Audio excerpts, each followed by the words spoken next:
The second time of Squid Game is an exhaustive setback. It will be fascinating to see whether the most frustrated watchers are those longing for just a cunning proliferation of what the main season did so well, or those requesting extra profundity in the series' folklore and world building. Since some way or another, more than 7 episodes, the second time of Squid Game figures out how to do not one or the other. Ailing in the tomfoolery and eccentricity held the first season back from floundering in quite a while, setting of hopelessness, and completely ailing in new subtleties or experiences on the idea of the game. The second time of Squid Game is disheartening, however it isn't dreadful, and it's anything but an infringement of why was the main season fruitful. Netflix previously did that with the opposition series Squid Game: The Test. In truth, it's scarcely a season by any stretch of the imagination. It's a 7 episode move toward a finishing up third season that is normal in 2025. An extended scaffold without the primary respectability to legitimize unavoidable domain strikes back examinations from its protectors. All things considered, it's more similar to the glass span in Celebrities, with Huang and company stepping on a sheet of untempered glass and failing to work out. The subsequent season, likewise with the first, exclusively composed and coordinated by Huang, starts where we left off in the principal season finale. Lee Jung-jae's Gi-hun, soul-squashed in spite of winning $45.6 billion in the game, shuns a boarding pass to the US to see his little girl and, all things being equal, commitments to track down the subtle frontman, Lee Byung-hun, and shut down the game for good. The plot jumps forward 2 years, with Gi-hun is as yet looking for a method for getting to the frontman or the game. His essential objective is the enrollment specialist, Gong Yu, who in the primary season tracked down him on a tram stage, tricked him into progressively brutal rounds of the game Dakji, and afterward gave him the card to take part in the game. The scout is difficult for Gi-hun to find.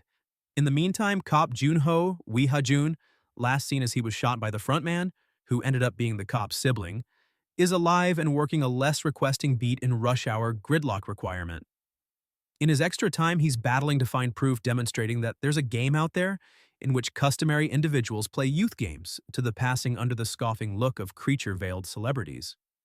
At last, you realize Gi-hun will successfully return to the island and into the game. You know that since the main thing appears to be legit and on the grounds, that is what Netflix has been forcefully advancing. However, how much time it takes for that reset to happen? Heavenly cow, it's significantly longer than you're anticipating. Squid Game's most memorable season had its own conscious speed. Its pilot is the greater part completed before the principal round of red light, green light, and afterward the subsequent episode is basically without game. Yet, that time is devoted to causing watchers to comprehend the degree of franticness felt by Gi-hun, yet the characters as a whole, showing the contemporary monetary imbalance in South Korea. The subsequent season takes 2 full episodes to get once more into the game, yet what that time lays out isn't quite so general as a hit, here's a person absolute bottom. It's, here's a person who needs season 2 of a program.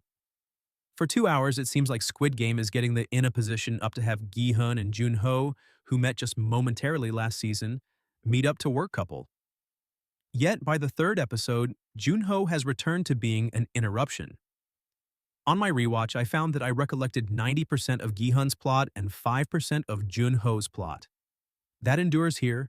The person is an energy executioner, and that's it. You realize Gi-hun is getting once more into the game, and it's careless narrativizing to have it take such a long time for him to arrive. However, when he arrives, it powers a principal shift onto the game that the series isn't savvy enough to deal with. The essential incongruity of the game as introduced at first is that it's unusual, yet all the same in an unreasonable world it's, in a general sense, fair. The frontman deliberately ignores underground market organ gathering, yet what truly irritates him is the point at which he discovers that a portion of the pink-clad watchmen have been letting a member know which games are impending. However, returning Gi-hun to the game disposes of the value and changes it from a 456-player contest in which every player is the legend of their own lamentable story into a one individual extravagantly organized illustration wherein 455 players are there to partake in and be killed for Gi-hun's discipline. Is that fittingly skeptical? Sure. Is it close to as fulfilling? Off by a long shot.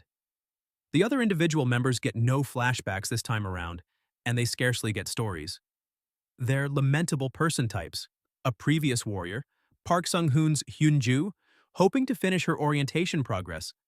A mother, Kang Aeshim's Gum-ja, and child, Yang Dong-gun's Yong-sik, hoping to take care of his betting obligations. A previous crypto brother, Im Si-won's Myung-gi, who died, and his ex, Jo Yuri's Jun-hee, who is likewise pregnant. Rather than establishing the groundwork for character connections worked inside the game, the subsequent season is loaded up with previous connections, including the one between the rapper, Choi Sung-hyun's Thanos, bankrupted by Myung-gi's crypto plan, and Jung Bae, Lee website design enhancement Hwan, one more of Gi-hun's companions from an external perspective. The show is implicit and consequently less procured. The game when Gi-hun is there is practically the same. There's no proof that anyone has given the MC Escher Dayglow set a new layer of paint, and the new games themselves feel scarcely on subject. Eventually in the main season, everyone chats about the endless youth games that could be played straight away, yet even with so many to browse, Hwang as of now feels extended slender. By that norm, you nearly comprehend the reason why the game turns into an idea in retrospect in the season's new development. Hwang plainly received the message that individuals didn't cherish the actual celebrities, and they're no place to be seen this season. Some way or another, however, he likewise got the possibility that what individuals appreciated most was the piece of the pilot when players decided on the decision about whether to end the game. Another standard has players casting a ballot each and every contest, and the democratic interaction totally takes as much screen time as the actual games, with no equivalent result. On the off chance that I'm being liberal, I can make sense of how it turns into an editorial on how habitually a majority rules system powers individuals to cast a ballot against their inclinations, either as people or an aggregate, which can be applied to South Korea, yet actually any vote-based system. A points made and afterward rehashed into monotony. A majority rule government, the series contends, is dreary. Furthermore, all that inside the show has become dreary. Lee Jung-jae won an Emmy for the principal season in a job portrayed by live wire skill. All that in Lee's presentation was large, from wide satire to expansive misfortune, accommodated flawlessly toward the end. While Lee is a sufficient entertainer to make Gi-hun's one-note tormented perspective a fitting improvement of the person, he's less intriguing thus. Other than Choi, who makes Thanos stunningly flighty and lively, if never near a genuine individual, each new person feels like a lesser trade for someone we lost the initial time around, and the series experiences immensely the shortfall of Oh Young-soo's wily Il-nam, Jung Ho-yeon's profoundly tortured Sae-byok, and that's just the beginning. Of the new faces, Jo and Kong verge on making their characters noteworthy. Also, in the event that you don't have Paramount characters, there's no effect in killing them off. In this way, right up to the 6th episode, for my purposes, the main new episode that matched the instinctive impact of the primary season, there's bunches of carnage, no effect. That is without getting into the sketchy decisions connected with cis entertainer Park Sung-hoon playing a meagerly evolved trans character. I can totally acknowledge and recognize that basically including a trans character by any means for a show delivered in South Korea is limit-pushing in a huge manner.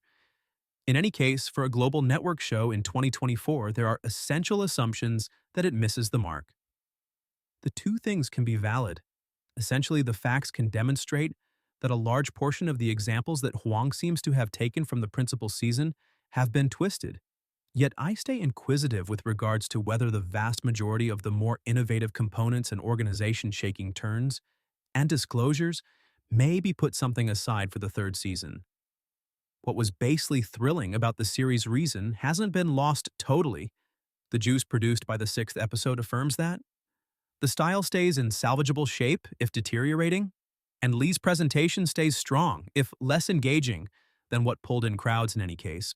It's anything but a principle level on which Squid Game is broken, yet Season 2 just doesn't work.